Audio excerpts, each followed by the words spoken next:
the nation's relationship with credit. Mexico is not a rich nation. It may have the 15th largest economy in the world, but it also has a lot of people. So that wealth is spread very, very thin. On top of this, it is also spread very, very unevenly. Wealth inequality in Mexico is not as bad as, say, inequality in South Africa, but it is not far behind, and it's also very, very regional. Outside the region bordering the USA and Mexico City itself, the country's population is even poorer than you would determine from nationwide figures. You see, it has a typical developing economy dynamic. The major cities and centers of infrastructure reap the rewards of trade and industry, while predominantly farming populations in regional areas are left behind. Now, we have explored issues of wealth inequality before on this channel, and certainly a lot of the same issues are true in Mexico. But an interesting side effect of all of this is that the country is said to be underbanked. Underbanking is the lack of access to typical financial services. In developed and even most developing countries, people take things like bank accounts, internet banking, and even home loans or credit cards for granted. And these things exist in Mexico, it's just a lot of people don't have access to it. This causes issues. Of course, there is a lot of good things that come from having a well-regulated financial industry. Things like safely storing and investing money, ease of doing business, getting paid, and also extending credit. Now, credit is good and bad. Normally, we look at things like home loans or business loans or things of that nature, and we see these as good things. They allow people that would not have otherwise been able to buy their own home or start their own business or whatever. And this also has knock-on effects. Paying off a home in most advanced nations is a strong determinant of individual wealth, and by extension, national wealth. The same goes with allowing people the ability to start their own business. It all helps social mobility, which is basically the ability for poor people to work hard to build up wealth to improve their own quality of life. Social mobility may become one of the nation's key determinants of success in coming years. At the moment, it is very, very hard for poor individuals from the nation to get access to education and employment to build up a middle-class lifestyle. And due to a lot of issues within the nation, things like crime and lack of ability to make that much money as a regular worker, mean a lot of people, especially well-educated people, are moving out. People are actually one of the nation's largest exports. Mexico now has over 13 million of its citizens living abroad, most notably, of course, in the United States, which is the highest rate of any country in the world. I mean, it's over 10% of their total population. A lot of this has to do with access to opportunity, which is a function of social mobility. On a base level, people working in the United States and sending money back home is actually a good thing for the local economy. But it's when people, especially skilled workers, pack up and leave the country for good that it will start to have a negative impact. And it's kind of easy to see why. On paper, Mexico does not have inequality as bad as a nation state like, say, South Africa. That is more so because the nation is universally a little bit poorer. But it does have the really, really bad type of inequality. Extreme disparities between the super rich and the poor. Carlos Slim Helu, a Mexican citizen, was once the richest man in the world and claimed a personal fortune that was over 10% of Mexico's GDP. Now, net worth and GDP measures are different, so take that figure with a grain of salt, but this was still the highest ratio of net worth to GDP of any individual in any nation in recorded history. Now, people are often quick to point at the social or political failings within a nation, and look, that may have played a part here, but in reality, a lot of this has more to do with debt than it does with policy. Mexico has a very, very low household debt to GDP ratio, one of the lowest in the developing world, and this all has to do with the underbanking issue we saw earlier. People who get paid in cash and probably don't pay taxes are very, very hard to give a loan to. But this isn't all bad news though. Mexico has actually been praised for its stability in recent years. It weathered the storm of the South American economic crisis relatively unscathed, and its growth has been very consistent at around 2% a year, year on year, and that has a lot to do with its leverage. You see, a 2% growth rate isn't great. It's not bad for a developed country, and any growth is good growth, but Mexico is a developing country. When you look at nations like China, India, the Philippines, and even Japan back in the day, we saw that they would go through a short period of rapid industrial growth, with leads and jumps of around 7 or 8% in year-on-year GDP figures. But that hasn't really been the case in Mexico. Sure, it's building factories and transitioning to a primarily industrial nation, but it is not doing it nearly as fast, and a lot of that has to do with that debt problem, or rather, lack thereof debt problem. GDP is a function of how much money is trading hands between a nation's government, its companies, and its citizens. When we explored the modern-day United States, we found that a lot of this was fueled by debt. People buy things on credit cards or car loans or personal loans, even home loans, and this facilitates a lot more money trading hands, and by extension, more overall prosperity, at least according to GDP figures. But this hasn't been the case in Mexico, and a lot of that has to do with people's willingness to invest in the nation itself. Mexico as a nation is heavily dependent on its relationship with the United States. As a strong export economy, all of the factories and farms of the nation are there to feed the largest consumer market in the world, just to the north of their border. So it comes as no surprise that Mexico's main export partner is the United States, which claims over 80% of their exports. The next largest trading partner is Canada, which accounts for less than 3%. So, to say that Mexico is heavily dependent on the United States for a lot of its industries is pretty fair.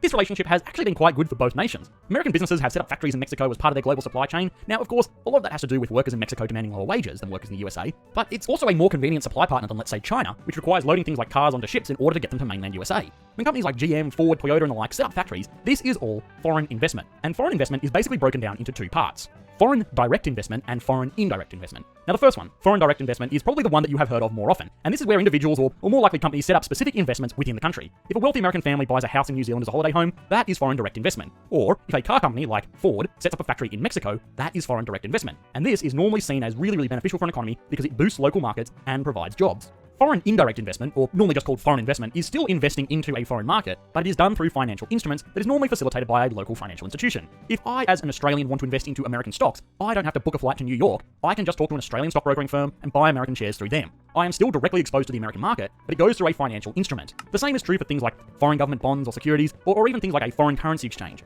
With all that understood though, the foreign direct investment into Mexico has been really, really fantastic. And it's not just like American companies are setting up shop in the nation purely to take advantage of the cheaper to employ local population either. Major research and development facilities and high-tech manufacturing now take place in Mexico, meaning that actual good-paying jobs have been created here, and the nation is developing a reputation as a quality supplier of manufactured goods, rather than just a cheap one. A vast majority of this has been facilitated through the North American Free Trade Agreement, which was basically an agreement between the United States, Mexico, and Canada to not restrict trade between each other. The hope of this deal was that it would allow nations to trade freely, which does increase the wealth of the overall group in general terms, and also makes the North American continent more independent as a cohesive unit. Now, this deal, like all deals, had its good parts and its bad parts. The good was, of course, that businesses were able to allocate resources to countries in the deal that were best able to facilitate this type of business. A lot of farming was done in Canada, general administrations grew in America, and of course, a lot of manufacturing moved to Mexico. Because companies wouldn't have to pay tariffs to move products across borders, it just made sense to do things where it was most cost-effective to do them, which led us onto the bad parts. The central linchpin in the North American Free Trade Agreement was the United States, both geographically and economically. Mexico trades almost exclusively back and forth with the United States, and Canada basically trades exclusively back and forth with the United States. There is some trade between Mexico and Canada directly, but it is very, very minimal. The United States also has a large motor vehicle industry, and typically all of the companies that we have mentioned earlier would do their manufacturing within the United States. But now, because Mexico does not have to pay tariffs to import cars, it makes it cheaper for these companies to just assemble these cars across the border, which means that car plants within the United States employing citizens of the United States get moved, displacing workers. And this is a major drawback. The reason that things like tariffs and import quotas exist in the first place is not because they are great economically, but instead, they are there to protect local industries and workers. The North American Free Trade Agreement was a fantastic economic concept, but it was a terrible protectionary step, which caused it to be branded as the worst trade deal in the history of trade deals, which has, among other things, caused a lot of uncertainty for Mexico. The renegotiation of the North American Free Trade Agreement and the openly hostile US president, as well as new incentives for American companies to come back onshore, has caused issues in the Mexican economy. Most prominently, that of confidence. Companies are apprehensive to do things like build new factories or invest in R&D in a country that they are not sure if they are even going to be able to trade with into the future. What this means is that the crucial investment that was the lifeblood of the growing Mexican economy has been limited over the past few years. We have seen before that the nation doesn't really borrow that much money to fuel growth itself, so if foreign investment falters, so too does Mexico. Investors actually knew this, and during the 2016 presidential election campaign, the value of the peso swung heavily upwards and downwards with speculative news on who the presidential candidate would be, and of course, who would win in 2016, which was one of the strongest correlations that the price of a currency has had to an election, which wasn't even its election.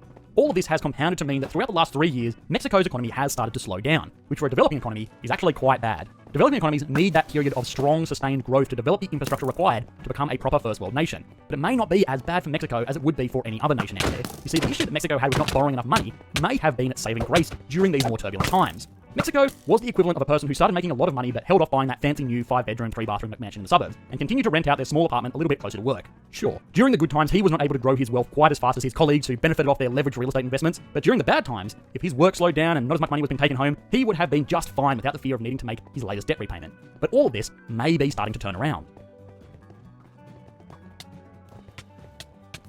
Throughout this video, we have explored the benefits and problems that have arisen in Mexico because of their relationship with not wanting to take out loans. But it actually looks like this is all starting to turn around anyway.